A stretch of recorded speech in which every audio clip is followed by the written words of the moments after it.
Hello, welcome to the channel and thanks for joining me. We've got an absolutely Goliath unboxing today. This thing is absolutely monstrous in size. Let me just show you.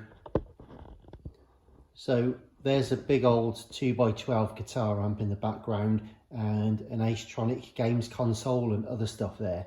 But this thing absolutely dwarfs all of that. It really is huge. And apologies, it's a bit echoey today because we're in the big room and the light is fading. I've been working away today. I've restored some Tomitronic stuff, some grandstand games. I've done a Pac-Man game. I've just literally finished servicing a Sanyo MG12 personal stereo. So it's getting late in the day, light is fading. However, I wanted to share this with you today.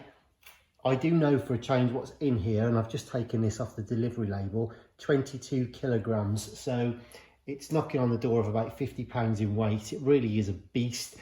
And really, I couldn't wait till tomorrow. I wanted to make sure it arrived safely and also to share the unboxing with you guys. And we'll give this a bit of a test and see if it actually works or not. So let's get it open. And I'm not quite sure where to start. I mean, wow, the guy did a phenomenal job, I've got to be honest.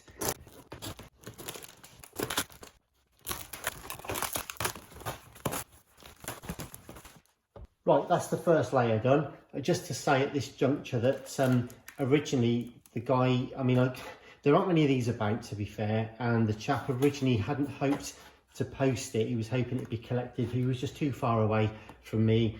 So we managed to get a deal done and sort the postage out. So hopefully it's arrived safely.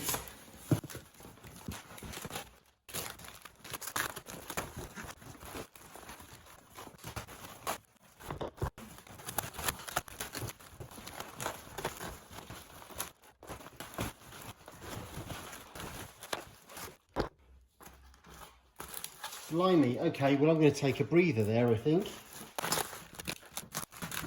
Okay, I can see the unit. Blimey. Oh, wow, blimey. I've got to say, that is the biggest, the stuff, there's just piles and piles and piles of card everywhere. It's incredible. But, do you know what? I think it's arrived here safe, and it is a Sharp VZ2000. So I'm just going to peel some of this tape off while I catch my breath. What an amazing piece of kit this is. The seller's obviously gone to great trouble to protect whatever he can in terms of the buttons. And to be fair, I think I'm going to be picking tape off this for days to come, if not weeks. But anyway, I just wanted to show you this thing. So as I say, it's absolutely huge. And it's a monster. Like I say, 20 kilos or more. And this particular one looks like it's in fairly good condition, to be honest. Now, the original owner used to play a Bluetooth through it, so they'd plug it into there and just stream their music through it and use it like that. I believe it's got an issue with, now people often say one of the speakers doesn't work, and it could actually be a whole channel that's down. They didn't have a tape to test the mechanism there. They didn't have a record to test the record player, but apparently they could hear the motors turning, so all might not be lost. It does have the usual issues with regard to missing some of the sliders there. Now you can get 3D printed ones which aren't a perfect fit, but better than nothing. So if you have one of these and you've got all of the original sliders, then fair play, because that they're very rare these days. It does have a few issues. Namely, one of the medium wave button there is missing. The vinyl insert is also missing from the tuning dial, but I can see that it does work. So it's not mechanical damage, it's literally just lifted off at some point. I know these do have a habit of coming away. And also I think when people service these over the years, you are supposed to actually remove the dial, but they can be quite hard to remove. And I've got a feeling that some people try and dig out the cap and think that that's what's got to come off, because I've seen more than one where this is either missing or has been distorted in some way. Anyways, what can I tell you? Well, it's a 1980s absolute behemoth of a thing. It's it's a single cassette player there. It's got the auto program search on it, the APSS from Sharp. You've got a 12-inch vinyl player there, your record player. You've got your main woofers and then your tweeters there. It's just incredible. You've got one aerial, and this particular one is original. It's very pitted, I've got to say.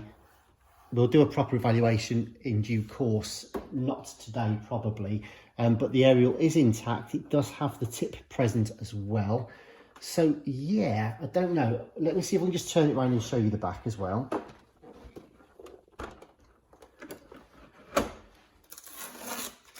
So it's a bit discoloured, it's a bit faded from the sun, and you know, whatever, but good luck trying to find a bath big enough to retro bright this. I think sometimes you just accept things for the honesty and originality as they are. So you've got your antenna there. You can have an external antenna for FM and also your AM. You've also then got the switch to select it to the internal one if you want to. You've got a 5-DIN record and playback switch, which was very common at the time. You also have speaker selectors there between the built-in ones and external ones, should you want to. You've got external speakers that are, I think that only says, let's say 4 ohms, probably, yeah, I think it is.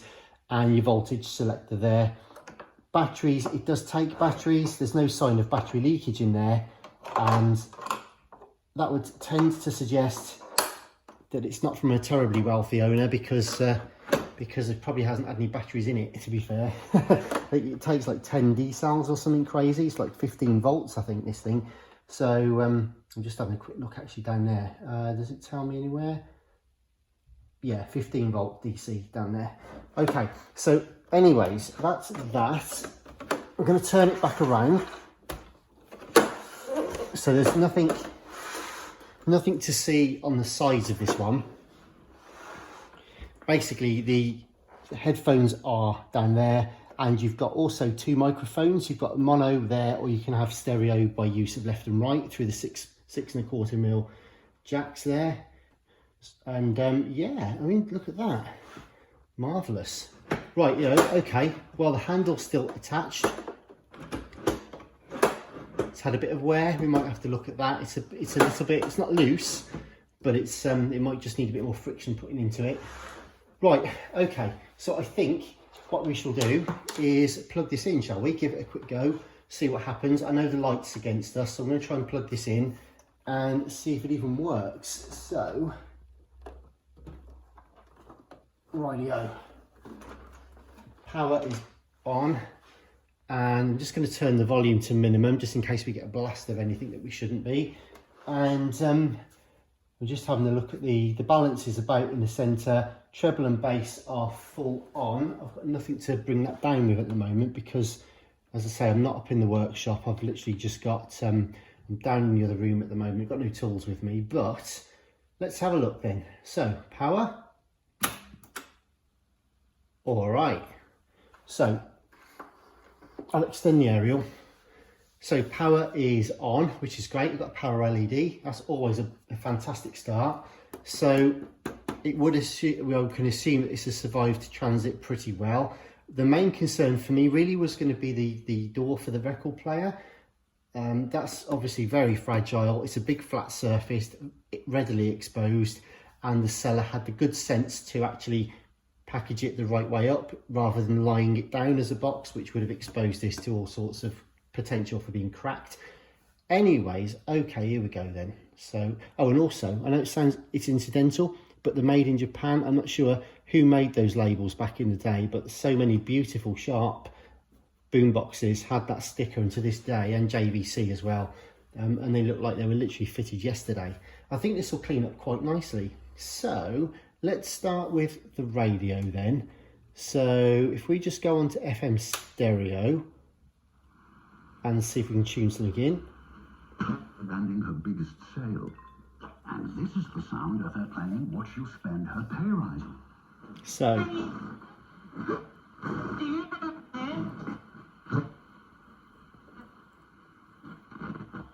okay, we got bits and pieces. We got bits and pieces coming through, and I don't get great FM reception in here anyways. Excellent. Good listening? Good. But FM, yeah. I think it's clothing. There's less to pay and more to love. And then whether we'll get anything on the other wavelengths just now, I don't know. Doesn't appear to be much. So medium wave, as I say, we haven't got, and I've got nothing to push. I don't know if it's just missing the switch or whether the actual mechanism underneath had a belt and that doesn't work either. But in any event,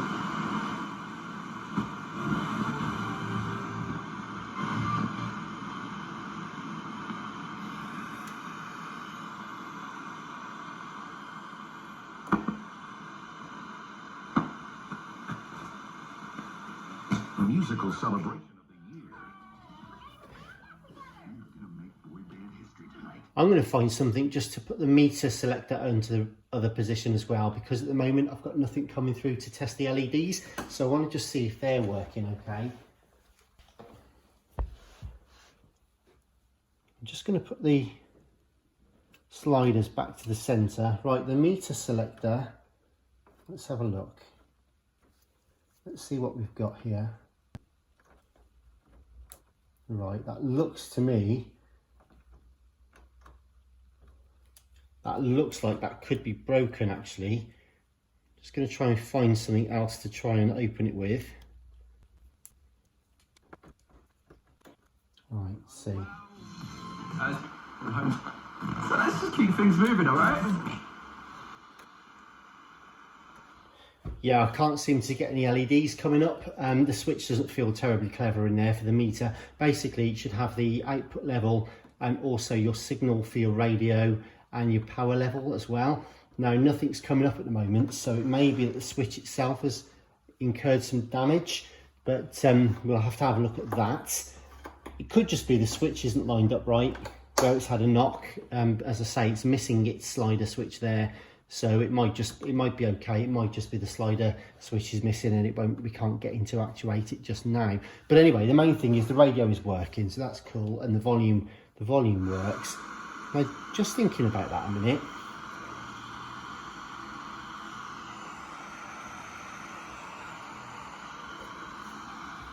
Yeah, because there's no left channel, so there's nothing coming out of this left speaker at all. And there's no, let me just check the balance. So we go from right to left. Oh, I can just right.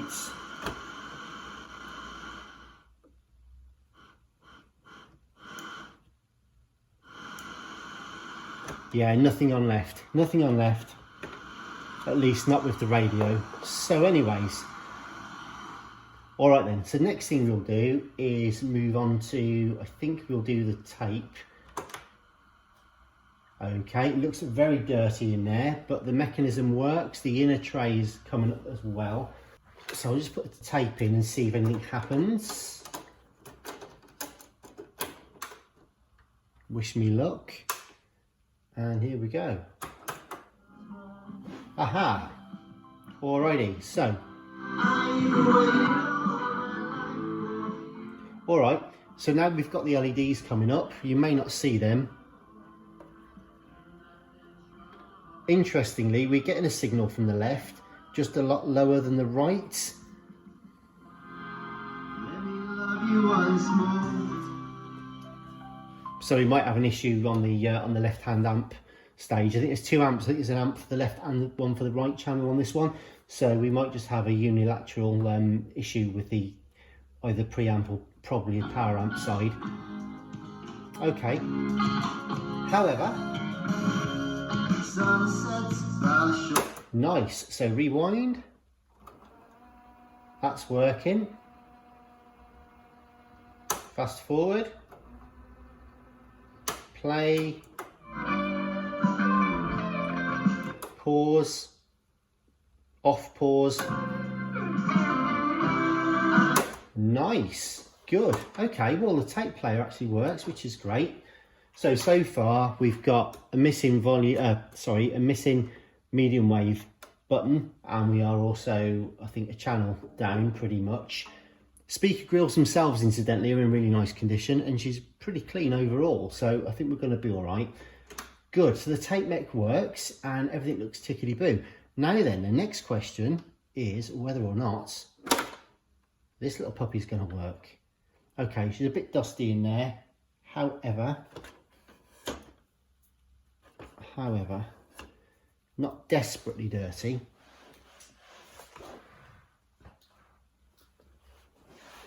So, I'm going to put a record in here. I've got no idea, genuinely no idea if this even works.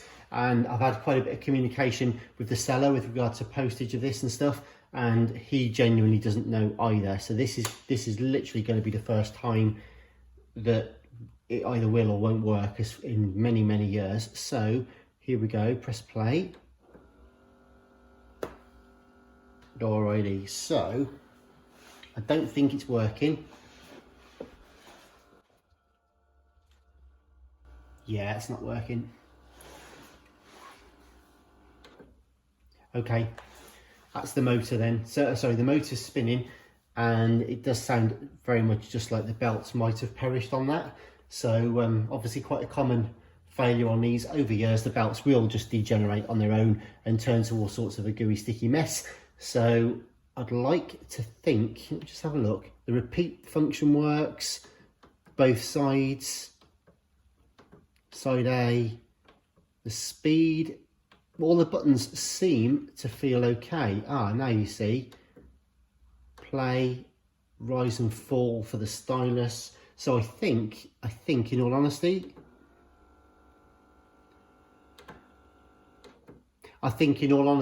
it's just the, it might just be the belt. I'm fingers crossed it might be the belt. But yeah, okay, so what do we know? Well, it's a little bit discoloured, not massively so actually, just more on one side. It's a little bit surface patina. We're missing the usual sliders on this. The tuning dial is missing its insert. We're missing the medium wave. Not sure if the meter or selector switch below that is functioning correctly, and we know the belt for the record player doesn't work. Good news though is overall it is pretty much as solid and complete as you could hope for. No major sort of knocks, no dings. It's certainly arrived here in the condition that I hoped it would have done. It appears that there's potential in the record player. The tape player already works. The FM seems to work. Yeah, I think overall not a bad little project. I think this is quite a nice one to do with regard to getting stuck in. It's a big old beast, and there will be a few jobs to sort out on this and trying to source some spares and things. But I have to say, overall, it's got genuine potential. I mean, it's just giving it a clean, I think, is going to be the start. You won't see it from here, but it's got all sorts of grime and grease. I'll spare you the B-roll and close-ups of all that. We'll do a proper appraisal a bit later on once we get it up in the workshop. So I just wanted to share this one with you guys today, really, more than anything. Just unboxing it. I wanted to know it had arrived safely, and it was a shame not to let you guys see it whilst I was doing that. So I'm glad that we managed to catch it on film. So there we go then. Thank you very much for watching. If you'd like to see some updates on this, and indeed Boombox, Walkmans, 8-track players, vintage video games, all that kind of stuff, then please do consider subscribing. As usual, if you do subscribe already to the channel, thank you so much indeed for your support and your help. Love reading your comments. And yeah, that's all for now. So stay safe, and I'll see you soon. Take care. Bye-bye.